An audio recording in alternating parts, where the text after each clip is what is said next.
this is Tom Cloud with this week's Precious Metals Market Update. We had quite a week last week as the FOMC, Federal Open Market Committee, came in with a little dovish prediction. We're beginning to see a pattern here. They want to keep hard assets down and stocks up. We've gone down 18 months where they've talked about raising interest rates, and the economy has not been strong enough to raise interest rates.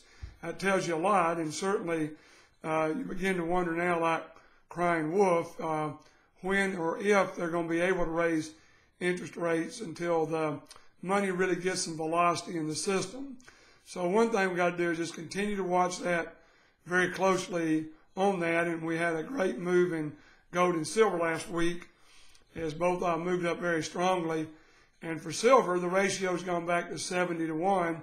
It's been between 75 and 80 to 1 for several months, where gold was 75 to 80 times more valuable.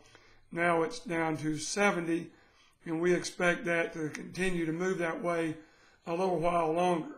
I want to talk about a very big fundamental issue, two fundamental issues today, and rather than giving my version, I want to read you the version put out by Dr. Paul Craig Roberts, the Assistant Treasury Secretary under Ronald Reagan, who has his own website, which is an incredible place to pick information up if you haven't read any of Dr. Paul Craig Roberts' material on the government and where we are economically. But what I want to read to you today is what we followed up on last week, is the list of those joining the Asian Investment Bank. We talked about last week England joining, and then on Monday we saw Germany, France, and Italy all disregard the United States order as they wrote out to every country, basically promised them anything they want to stay in the SWIFT system, and they all turned it down. And what's going to be very interesting this week, as we'll know later in the week, we expect to hear from Australia, Japan, South Korea, Switzerland, and Luxembourg may be joining the, also be joining the bank, the new bank there. And what Dr. Roberts says is very important. The Chinese-led bank will, of course, be much more effective. The Chinese will use the bank to actually help developing countries and thereby make friends and grow their trust in their SWIFT system, whereas Washington will use the banks, have always, for domination and dominion by force over these lesser countries and telling them where they're going to put their money.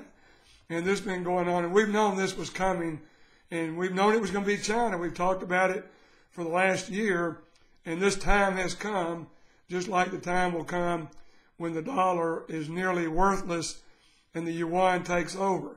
This now is estimated to have over 70% of the world's transactions are going to be done through what they call the CIPS system, the Chinese industrial payment system, rather than the SWIFT U.S. system. This is going to be huge for gold. And the other thing that's going on, the other issue I want to talk to you about, is I will read once again from what Dr. Paul Craig Roberts said.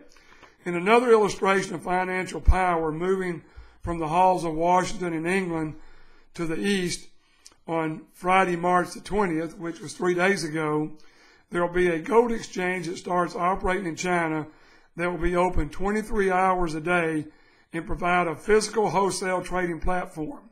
This will allow producers, banks, and large traders to avoid the LBMA, that's the London Bullion Market Association, from having their trades front-run by the bullion banks. Basically, these banks are similar to high-frequency traders, and that may have read about where an order is placed and another entity buys first and drives the price higher. All this is going away. And then finally, on April the 1st, after 3 years of lobby by different organizations in the gold business, the Financial Conduct Authority starts in the UK and will begin regulating gold and silver benchmarks. And there will be there are 10 banks under investigation right now for price fixing by the Federal Trade Commission in the U.S. in the London situation. we now see that this is the banks that will be doing the new London fix that we've talked about. So things are moving the direction of transparency, honesty, integrity, and anyone that can't see this coming and what it's going to mean for gold, especially if the FTC or the London Bank, same situation, charges big fines against these banks.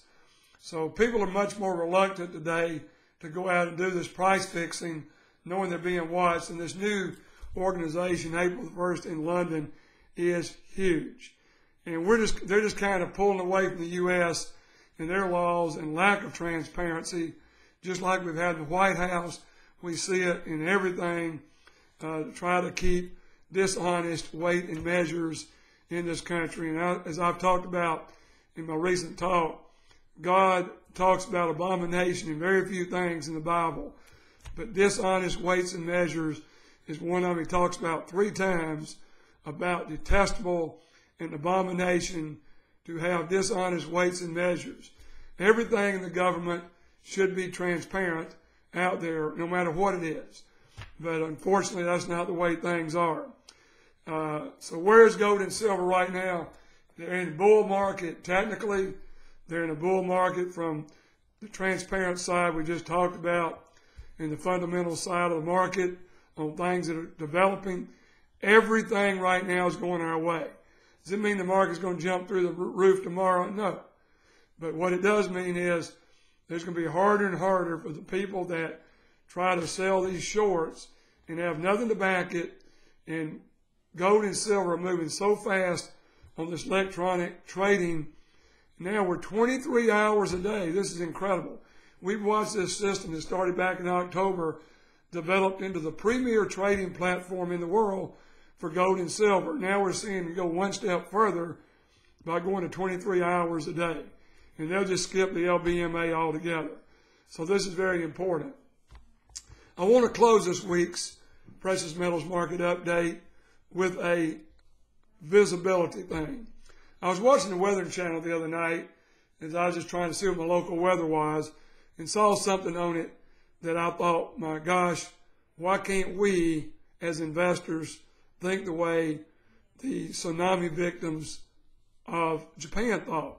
First of all, I did watch this 14-year special the other night on the tsunami that hit Thailand in 2012, and 18,500 people were killed, and many of them could have been saved, but they kept, as they went through the 3 tidal waves, people kept thinking the first one was the last one, the second was the last one for sure, and then the third one ended up killing people that had come down from higher places, and they didn't stay until they were clear of danger.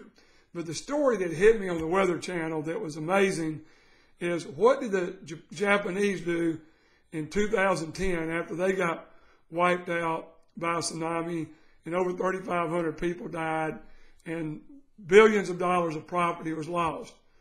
They immediately started preparing for the next one. So what did they do? They built a 236-mile wall that's several hundred yards off the ocean, 62 feet tall, 236 miles long. Are these people thinking ahead? Are these people thinking about their citizens? Are these people getting ready for a rainy day? Yes, they are. My question to you, are you getting ready for a rainy day? When you see the stock market where it is now, it doesn't take anybody with any experience to know, yes, it can run a little higher. It can run up 5 or 6% higher.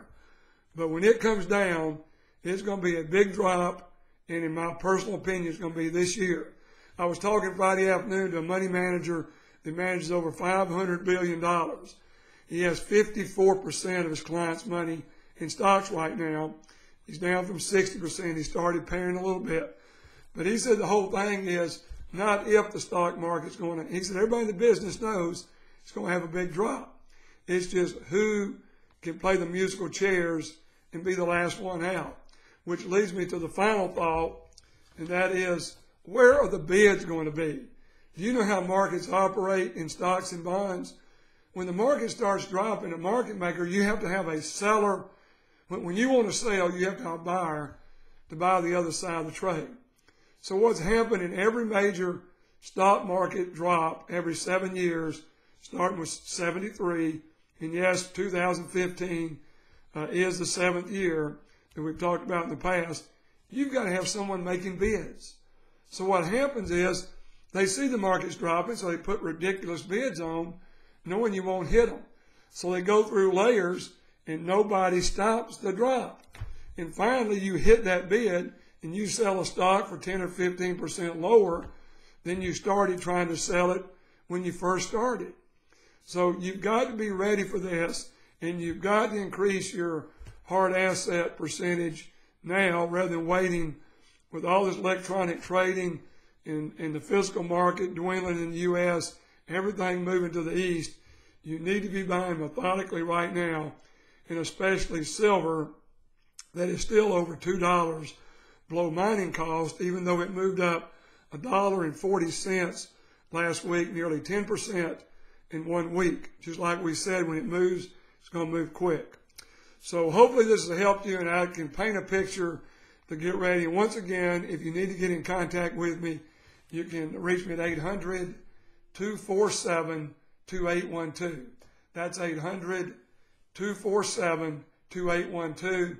And if you don't have if you want an IRA for gold and silver, a self-directed precious metals IRA, we'd be happy to talk to you about it. Just give us a call, and we'll be glad to go over it.